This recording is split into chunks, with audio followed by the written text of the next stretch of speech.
আইসিসির কড়া সমালোচনায় বিভিন্ন দেশের সাবেক ক্রিকেটাররা টি-20 বিশ্বকাপ থেকে বাংলাদেশকে বাদ দেয় ক্ষোভ প্রকাশ করেছেন জেসন গিলেস্পি ও শহীদ আফ্রিদি। টাইগাররা হাইব্রিড মডেলের সুবিধা না পাওয়ায় হতাশা জানিয়েছেন রাশিদ লতিফও। বাংলাদেশের অবস্থান শুরু থেকেই ছিল পরিষ্কার, বিশ্বকাপ খেলবে তবে ভারতে নয়, শ্রীলঙ্কায়। নিরাপত্তা শঙ্কার যৌক্তিক ইস্যুও ইমেল চালাচালি আর আলোচনার নামে নিয়ম রক্ষা করে আইসিসি এড়িয়ে যায়। শেষ পর্যন্ত টাইগারদের পরিবর্তে স্কটল্যান্ডের নাম ঘোষণা ক্রিকেটের নিয়ন্ত্রক সংস্থার। এখানেই প্রশ্ন জেসন গিলেস্পির।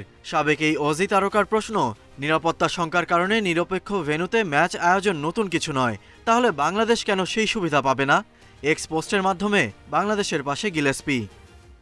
বাংলাদেশকে কেন ভারতেই খেলতে হবে? আইসিসি কি কোনো ব্যাখ্যা দিয়েছে? ভারত চ্যাম্পিয়ন্স ট্রফিতে পাকিস্তানে খেলতে অস্বীকৃতি জানিয়েছিল, পরে তাদের আয়োজক দেশের বাইরে খেলার অনুমতি দেয়া হয়েছিল। কেউ কি বিষয়টি বুঝতে পারছেন? বাংলাদেশকে বাদ দেওয়ার ঘটনায় প্রতিক্রিয়া দেখিয়েছেন পাকিস্তানের কিংবদন্তি শহীদ আফ্রিদি। টাইগারদের প্রতি আইসিসির এমন আচরণে হতাশ তিনি।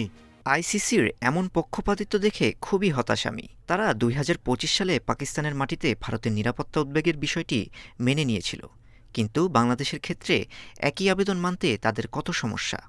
গুঞ্জন উঠেছিল বাংলাদেশ না খেললে পাকিস্তানও বিশ্বকাপ বয়কট করবে। সেটা না হলেও ভারতকে নিয়ে মজা করতে ছাড়েননি পাকিস্তানের সাবেক অধিনায়ক রশিদ লতিফ। পাকিস্তান না খেললে নাকি উগান্ডাকে নিজেদের গ্রুপে নেবে ভারত। ভারত পাকিস্তান ইস্যুর পর ক্রিকেটে আরেকটি সংকটের শুরু হলো, যার নাম বাংলাদেশ ভারত। ক্রিকেটের হাইব্রিড মডেলও তাই মুখ থুবড়ে পড়ল। Ghalib Hasan, independent news.